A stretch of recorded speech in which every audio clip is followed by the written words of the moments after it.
Burası güzeldi. Saint Isaac Katedrali. Sanırsam bu defa en azından doğru yapabildim. Bu arkamdaki şehir turu yapan otobüsleri de bir araştırayım. Belki bunlarla da bir tur yapabilirim eğer hoşuma giderse. Evet, şimdi bilet almaya gideceğim şuradaki ofisten. Burada makineler var bilet alabileceğimiz ama onları... Katedralin iç kısmında yürürken her köşede bir tarih parçası ile karşılaşmak sizi adeta başka bir dünyaya götürüyor. Burada Geldim bu arkadaki yerde yemek yedim. Gayet güzel. Şimdi Saint Isaac Katedrali'ne geldik. Yine yanlış bir telaffuz yaptım, farkındayım. Burası bu şekilde. Şehrin tam merkezinde. Ulaşım olarak yine kolay bir yerde. Şimdi gidip burayı gezelim. Giriş ücreti sanırsam 450 rubleydi. Bu da 4 euro, 4,5 euro gibi bir şey yapıyor. Tabii haritalarda yazan buydu. Gittiğimizde bakalım aynı ücret mi yoksa ücret farklı mı öğreneceğiz. Ben şimdi yine buradan bu açıyla da birkaç daha çekim yapayım. Sonra içine girip içinden de büyük ihtimalle çekime izin veriyorlardır diye düşünüyorum. Şimdi içine girmeden önce... ben niye konuşamıyorum? Konuşmayı unutacağım video çekerken. İçine girmeden önce buradaki açıyla da birkaç çekim yaparım. Hem birkaç fotoğraf hem de video, ardından da içini artık gezerim. Hem biraz yağmurdan da korunmuş olurum bu sayede. Evet, görüşürüz. Evet, şimdi bilet almaya gideceğim şuradaki ofisten. Burada makineler var bilet alabileceğimiz ama onlardan sadece kredi kartı kullanarak bilet alabiliyoruz. O yüzden benim şu anda şu ilerideki ofisten bilet almam gerekiyor. Bileti aldıktan sonra da içini gezebiliriz. Bilet ofisi burada hemen yan tarafında. Buradan nakitle alabiliyoruz. Burada otobüsler varmış. Aslında bunlarla da bir tur. Bu arkamdaki şehir turu yapan otobüsleri de bir araştırayım. Belki bunlarla da bir tur yapabilirim eğer hoşuma giderse. Nasıl bir rotaları varmış. Bunu öğreneyim. Burayı gezdikten sonra otururken ona bak. Sankt Petersburg'un kalbinde yükselen Saint Isaac Katedrali, gökyüzüne doğru yükselen devasa kubbesiyle şehre adeta hükmediyor. Bu katedral sadece büyüklüğüyle değil, aynı zamanda detaylarında saklı zenginlikleriyle de insanı kendine çekiyor. Dışarıdan baktığınızda görkemli granit sütunlar hemen dikkat çekiyor. Tam 112 tane. Üstelik her biri tek parça taştan oyulmuş. Bu da dönemin taş işçiliğinin ne kadar ustaca olduğunu gözler önüne seriyor. Katedralin kubbesi ise başka bir hikaye anlatıyor. Üzerinde tam 100 kilogram saf altın var ve güneş ışığı altında parıldayarak şehre benzersiz bir ihtişam katıyor. Bu altın kubbe, Sankt Petersburg silüetinin vazgeçilmez bir parçası ve nerede olursanız olun gözünüz ona takılıyor. Ayrıca kubbenin etrafında küçük detaylara dikkat etmek gerek. İnce işlenmiş kabartmalar tarih ve sanatın mükemmel birleşimini sunuyor. Yapının cephesinde klasik Roma ve Yunan tapınaklarından esinlenilmiş büyük sütunlar var. Bunlar sadece estetik değil, aynı zamanda yapının mimari gücünü ve sağlamlığını simgeliyor. Cephedeki kabartmalar ve süslemeler ise katedralin sadece bir ibadet yeri değil, aynı zamanda bir sanat eseri olduğunu hissettiriyor. Katedralin bulunduğu alanda oldukça etkileyici. Yol boyunca ilerlerken bu devasa yapının her açısını görebiliyorsunuz. Mimari detaylar yakından incelendiğinde taşlardaki ince işçilik, figürlerin detayları ve yapı üzerindeki semboller göz kamaştırıyor. Katedralin çevresindeki geniş meydan ise şehre nefes aldıran sakin bir alan olarak hizmet veriyor. Burası hem yerel halkın buluşma noktası hem de katedralin görkemiyle uyum içinde bir şehir alanı. Saint Isaac sadece büyük ve gösterişli olmakla kalmıyor, aynı zamanda Rus mimarisinde bir dönüm noktası. Klasik ve neoklasik tarzın harmanlandığı bu yapı dış görünüşüyle şehirde gezintiye çıkan herkese farklı bir deneyim sunuyor. Kubbesinin altın parıltısı, devasa granit sütunlar ve dikkat çeken kabartmalar her bakışta insanı büyülüyor. Bir yandan da bu katedralin inşaat sürecinin ne kadar uzun ve zorlu olduğunu düşünmek gerekiyor. 40 yılı aşkın bir sürede tamamlanan bu yapı dönemin mimar ve sanatçılarının titiz çalışmasının bir sonucu. Her detay bu emeğin ve sabrın yansıması. Yol boyunca katedrale yaklaşırken çevredeki tarihi binalar ve sokaklarda katedralin atmosferini tamamlıyor. Neva Nehri'nin yakınlığı şehre ferah bir hava katarken Saint Isaac'ın heybeti tüm manzaraya hakim oluyor. Bu yüzden katedral sadece bir yapı değil, Sankt Petersburg'un ruhunun ve tarihinin bir parçası. Etrafındaki her taşta, her sütunda ve kabartmada tarihin derin izlerini görmek mümkün. Burası sadece bir kilise değil, mimari bir şaheser. Zaman içinde şehre güç ve güzellik veren bir simge. Şehrin silüetini süsleyen bu yapıyı dışarıdan izlemek, onun büyüsüne kapılmak için en doğru yol. Şehirde dolaşırken St. İshak Katedrali'nin yanından geçmek, adeta zamanda küçük bir yolculuğa çıkmak gibi. Bu büyük yapı, geçmiş yüzyılların mimari ihtişamını ve şehrin kültürel zenginliğini günümüze taşıyor ve dışarıdan bakıldığında bu ihtişam ve detayların her biri katedrale farklı bir karakter kazandırıyor. St. İshak Katedrali'nin dışarıdan sunduğu görüntü sadece bir bina değil, sanatın, tarihin ve şehrin birleştiği eşsiz bir sahne. Bu yapı, St. Petersburg'un simgesi olarak yıllardır göz kamaştırmaya devam ediyor. St. İshak Katedrali, St. Petersburg'un en etkileyici yapılarından biri olarak hem mimari hem de tarihi açıdan büyük bir öneme sahip. Şimdi İç mekanına doğru yaptığımız yolculukta bu görkemli katedralin içinde sizi nelerin beklediğine birlikte bakın. Katedralin iç kısmı dışarıdaki ihtişamdan hiç de geri kalmıyor. Geniş ve yüksek tavanlar sizi adeta başka bir dünyaya götürüyor. Burada duvarları ve sütunları süsleyen birbirinden değerli mozaikler, resimler ve heykeller sanatın en nadide örneklerini sunuyor. Katedralin iç mekanındaki en dikkat çekici unsurlardan biri kubbenin altındaki büyük fresk.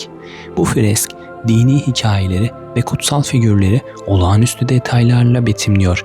Güneş ışığı kubbedeki pencereden süzüldüğünde fresk adeta canlanıyor ve iç mekana mistik bir hava katıyor. St. İshak Katedrali'nin içindeki mermerler farklı ülkelerden getirilmiş özel taşlardan oluşuyor. Bunlar arasında İtalya, Finlandiya ve Rusya'dan gelen mermer çeşitleri bulunuyor. Katedralde kullanılan bu taşların her biri farklı renklere ve desenlere sahip. Böylece iç mekanda renk cümbüşü yaşanıyor ve bu ziyaretçilere eşsiz bir görsel şölen sunuyor. Katedralin içerisindeki ışıklandırma sistemi de oldukça etkileyici. Yüksek tavanlardan sarkan devasa avizeler yalnızca işlevsel değil, aynı zamanda dekoratif bir öge olarak da dikkat çekiyor. Bu avizeler katedralin ihtişamını artırırken ziyaretçilere de sıcak ve davetkar bir atmosfer sunuyor. Katedralin iç mekanında yer alan kutsal objeler ve ikonalar Rus Ortodoks geleneğinin derinliğini ve zenginliğini yansıtıyor. Her ikonun kendine özgü bir anlamı ve hikayesi var. Bu ikonalar yüzyıllar boyunca hem ibadet hem de sanatın birleştiği noktalardan biri olmuş. St. İshak Katedrali'nin inşası sırasında kullanılan teknikler ve sanat eserlerinin yapımı dönemin en ileri mühendislik ve sanat anlayışını yansıtıyor. Örneğin katedralin kubbesinin desteklenmesi için özel yapılar ve teknoloji kullanılmış. Bu sadece görsel bir başyapıt olmasını sağlamamış. Aynı zamanda yapısal olarak da uzun ömürlü olmasına imkan tanımış.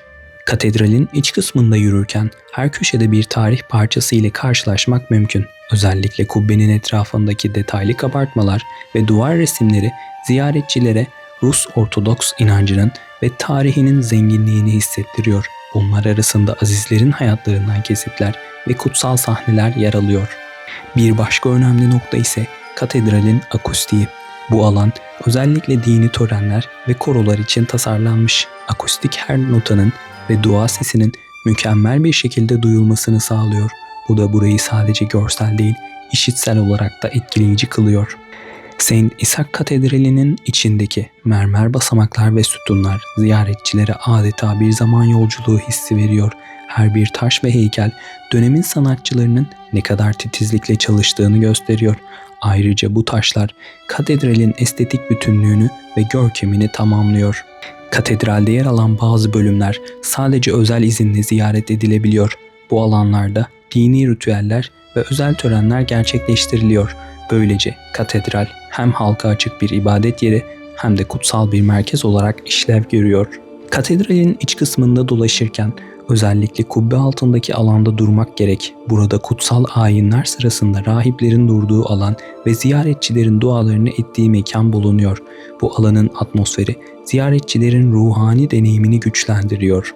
St. İshak Katedrali'nin yapımı tam 40 yıl sürmüş ve bu süreçte birçok sanatçı, mühendis ve işçi büyük emek vermiş. Katedral zaman içinde birçok onarım ve restorasyon geçirmiş. olsa da orijinal ihtişamını korumayı başarmış. Katedralin iç mekanında kullanılan sanat eserlerinden biri de devasa ikonostas. Bu ikonostas, kutsal ikonaların yer aldığı ve dini ayinlerin merkezi olan bölüm.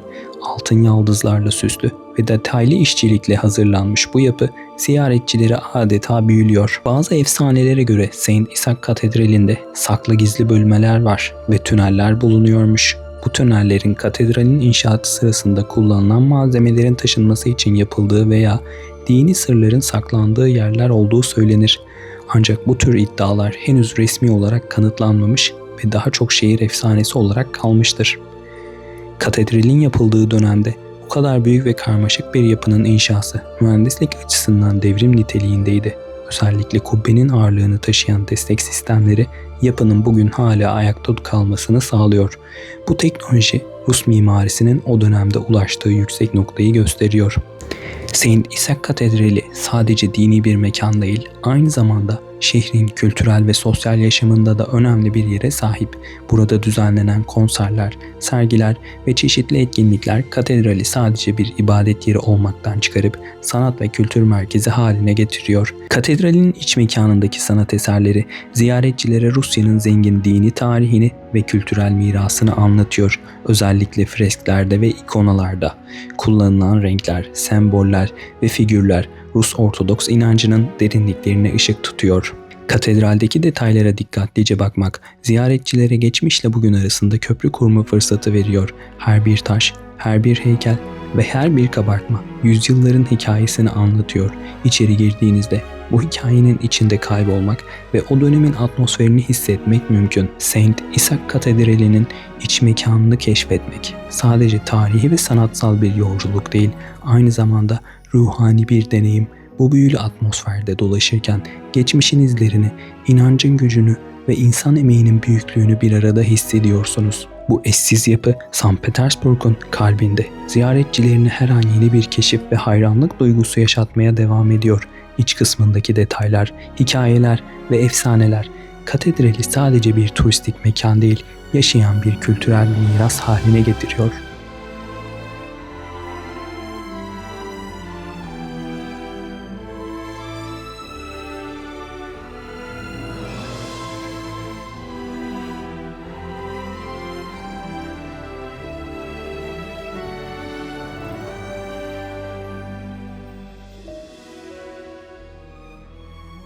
Evet arkadaşlar, Saint Isaac, telaffuz edemiyorum. Her neyse, buradaki katedrale girdik. Şuraya ismini bir yere eklerim. Aynı şeyi yanlış söyledikçe daha çok yanlış söylemeye başladım. Burada video çekimi ve fotoğraf çekimi serbest. Sadece arkada bir alan var. Orada çekim yapmak yasak. Böyle ayin gibi bir şey gerçekleştiriyorlar orada ve insanlar orada dilekte bulunuyor. Tanrı'ya dua falan ediyor. Orada böyle bir şeyler yazıyorlar. Sanırsam o yüzden buna karşı saygı amaçlı büyük ihtimalle orada fotoğraf ve video çekmek yasak. Ama diğer alanların hepsinde fotoğraf ve video çekebiliyorsunuz. Buraya giriş ücreti 450 ruble. 450 ruble dışında bir de üst kat var. Oraya çıkmak için de isterseniz 300 ruble verebilirsiniz. Ben şu anda oraya da çıkacağım birazdan. Buradan çıkış yapacağım. İçinde biraz çekim falan yapmaya çalıştım. Oraya da tekrar bakalım, bu taraftan çıkış yoksa buraya giriş yaptığım kısma geçip oradan tekrardan giriş yapacağım. O yüzden tam olarak nereden çıkacağım bilmiyorum. Şimdi onu sorup öğreneceğim aslında nereden çıkış yapabileceğimizi. Ama sanırsam tekrar diğer tarafa gidip oradan giriş yapmam gerekiyor. Çünkü buradan sadece çıkış kısmını gördüm. Ve burada da yine bu şekilde arkadan bu şekilde bir yer var. Yani güzel de içi. Böyle farklıydı, farklı şeyler vardı. Hani dediğim gibi bütün böyle her yerdeki manastıra, ibadethaneye gitmek yerine böyle bu tarz yerlere gidilebilir. Yani buraların en azından içi daha farklı şeyler oluyor. Böyle daha özenli hazırlanmış oluyor ve farklı parçalar var burada. Burası güzeldi. Saint Isaac Katedrali. Sanırsam bu defa en azından doğru yapabildim.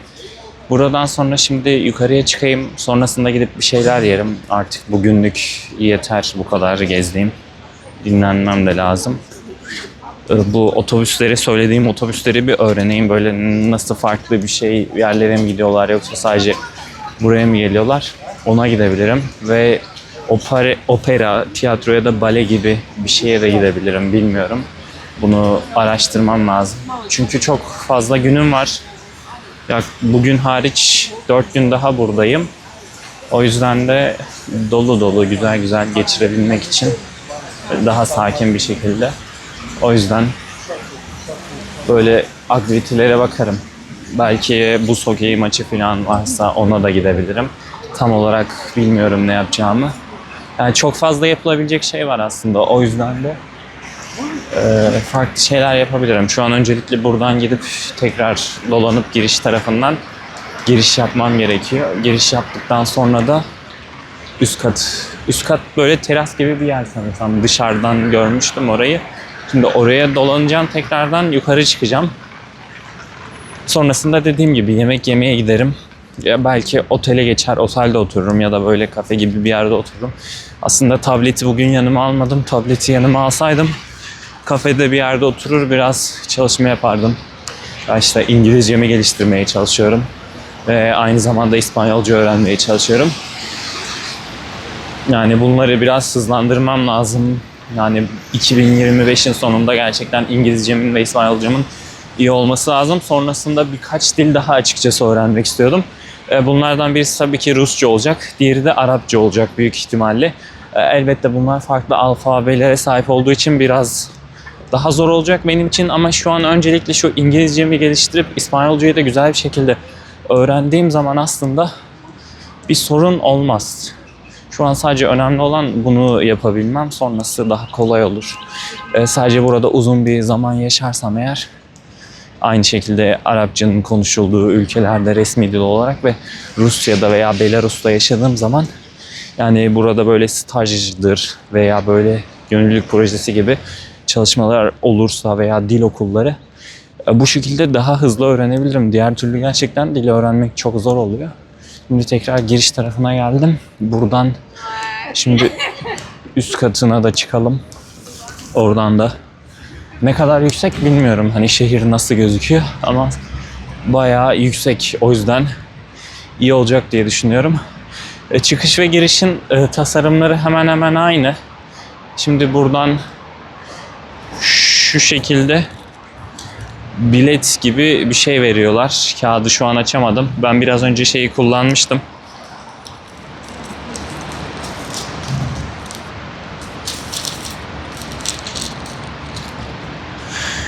Şöyle kare kodları var. Şurada giriş yaparken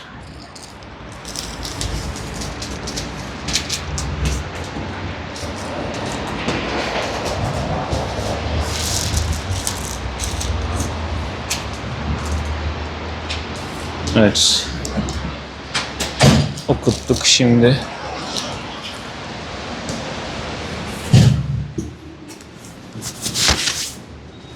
Buradan da yukarıya çıkalım. Biraz önce gösterdiğim gibi 2 tane var ondan.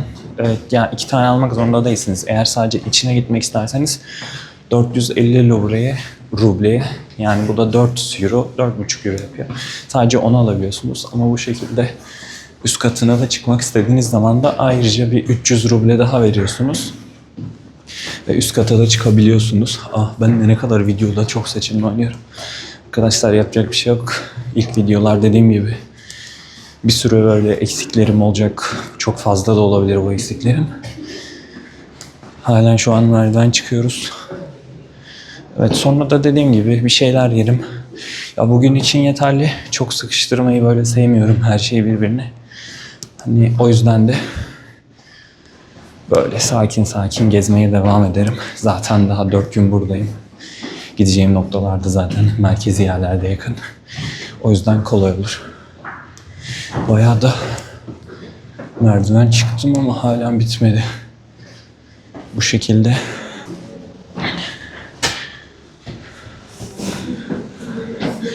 Burada böyle odalar var.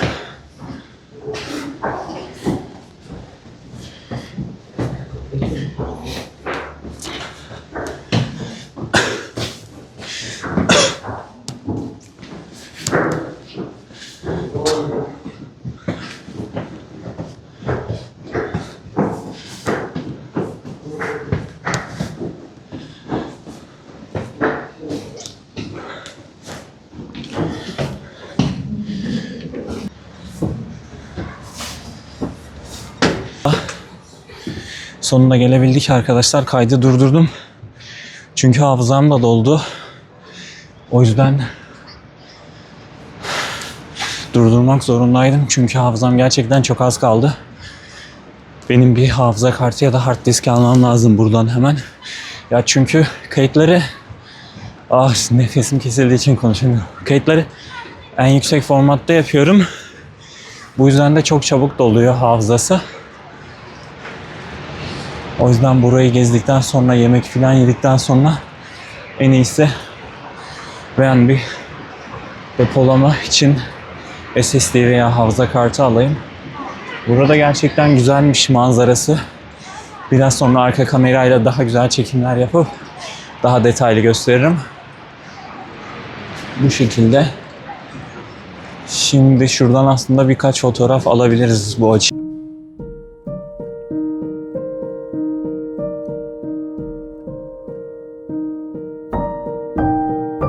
Saint Isaac Katedrali'nin terası, şehri kuş bakışı izlemek için en eşsiz noktalardan biri. Terasın yüksekliğinden Saint Petersburg'un muhteşem silüetini adeta avuçlarınızın içine alıyormuş gibi hissediyorsunuz. Uzaklarda Neva Nehri'nin kıvrımları, zarif köprüler ve şehrin tarihi binaları görünüyor. Bu manzara Saint Petersburg'un hem geçmişini hem de modern yüzünü bir arada sunuyor. Güneş ışınları nehir yüzeyinde parıldarken şehirde hayatın nasıl aktığını izlemek büyüleyici. İnsanlar sokaklarda yürürken, tekneler nehri geçerken, katedralin terasından bu hareketliliği izlemek adeta canlı bir tabloyu seyretmek gibi. Bu yükseklikten bakınca St. Petersburg'un neden Kuzey'in Venedik'i olarak adlandırıldığını daha iyi anlıyorsunuz. Teras sadece panoramik bir seyir noktası değil, aynı zamanda mimarinin de harika bir parçası. Burada katedralin altın kaplamalı kubbesine çok yakın olmanın ayrıcalığını yaşıyorsunuz. Kubbenin detaylarını yakından görmek, yapının ne kadar ince ve titiz işçilikle yapıldığını anlamanızı sağlıyor. Fotoğraf çekmek için de mükemmel bir yer burası. Hem manzara hem de katedralin görkemi aynı karede buluşuyor. Bu teras, St. Petersburg'u keşfetmek isteyen herkesin mutlaka ziyaret etmesi gereken bir nokta. Hem şehri kuş bakışı görmek hem de tarihi yapının büyüsünü hissetmek için ideal bir alan.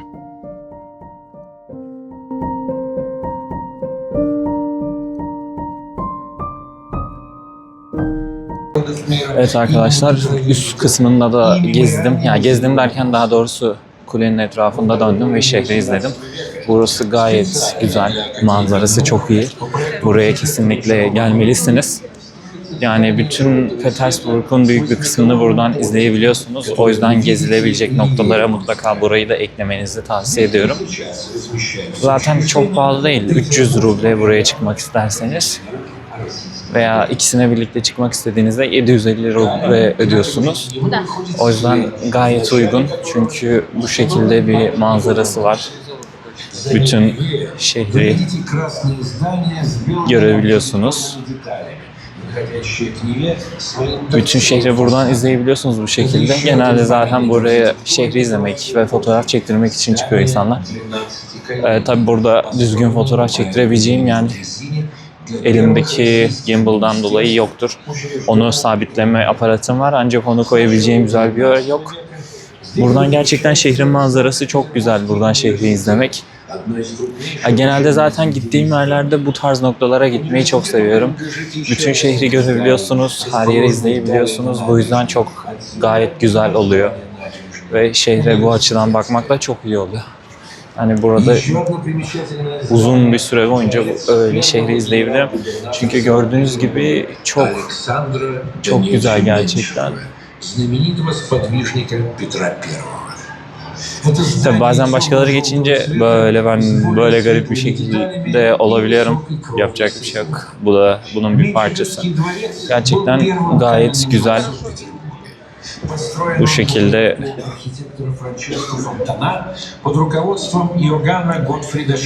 bunun da yine detaylı bilgilerini açıklamada eklerim veya zaten kısa böyle bir videosunu çekmiştim içerinin de. Dışarıdan da böyle çekmiştim. Oraya da yine ben seslendirme yaparım. Oradan ulaşabilirsiniz. Sakin bir yolda yürürken çevredeki günlük hayatı fark ediyorsunuz. İnsanların sohbeti, arabaların sesi ve şehirdeki hareketlilik bir arada. Sokaklarda eski ve yeni binalar yan yana duruyor. Şehrin tarihini ve modern yüzünü bir arada görmek mümkün. Adımlarınızın ritmi şehrin tempo ve enerjisini size hissettiriyor. Essa é pras meninas famosas que andam por aí. Você conhece uma dessas?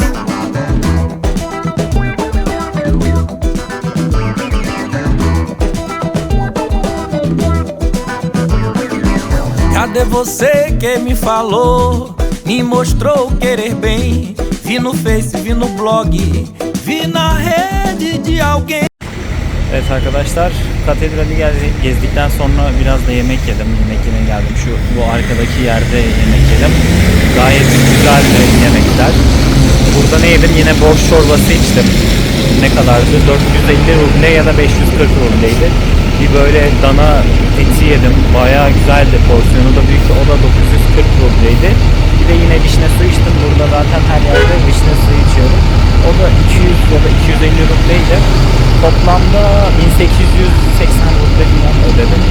1880 ruble de yaklaşık ne kadar yapıyor? 16-17 euro yapıyor galiba. Pardon, 17 ya da 18 euro yapması lazım. Şu arkamdaki yer mekanda gayet güzel. Sessiz, sakin, böyle içerideki kişilerde normal aile veya arkadaşlarıyla gelen insanlar. Hani düzgün bir yerde rahatlıkla gelip burada yemeğinizi yiyebilirsiniz ve tadı çok güzeldi. Ya dediğim gibi ben daha önce de söylemiştim, böyle yemek yerken videoyu almayı çok sevmiyorum. Ancak ben yemeklerin porsiyonunu görebilmeniz için ve genelde insanların hani seyahat ederken aklına şu soru takılıyor. Acaba gittiğimiz yerde aç kalır mıyız? Oradaki yemekler nasıl? Güzel mi? Yiyebilir miyiz? Ya bence gerçekten güzeldi. Ya ben sadece kendim tüketmeyi tercih etmediğim için gittiğim yerlerde sadece içinde ürünlerin domuz eti, domuz yağı olmasını istemediğimi belirtiyorum. Tabii ki burada şu yanlış anlaşılma olmasın, yiyenlere karşı herhangi bir şey düşüncem yok. Herkesin kendi istediği doğrultusunda istediği şeyleri yiyebilir. Ben sadece kendim tüketmediğim için onu belirtiyorum. Onun dışında da hiçbir sorun yaşamadım. Burada dediğim gibi videoya şu şekilde kendim yerken çekiyorum ama ben porsiyonları ve yemekleri görebilmeniz adına böyle kısa videolar alıyorum yemeden önce. Onu gösteririm size. Gerçekten porsiyonları gayet güzel, tadı da çok güzel, temiz de. Ben sevdim Rus yemeklerini açıkçası. Borş çorbası zaten her gün artık onu içiyorum neredeyse. Bir de vişne suyu içiyorum.